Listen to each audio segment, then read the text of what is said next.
मानव शरीर में सबसे अधिक पानी किस अंग में पाया जाता है?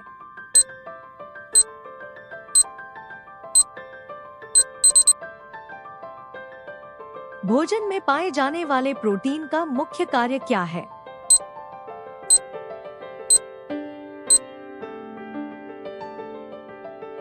मानव शरीर में पित्त, बाइल कहाँ बनता है?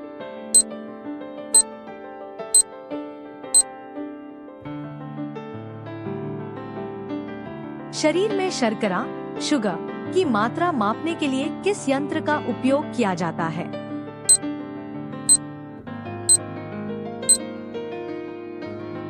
मानव शरीर में सबसे अधिक संख्या में पाई जाने वाली कोशिकाएं कौन सी हैं?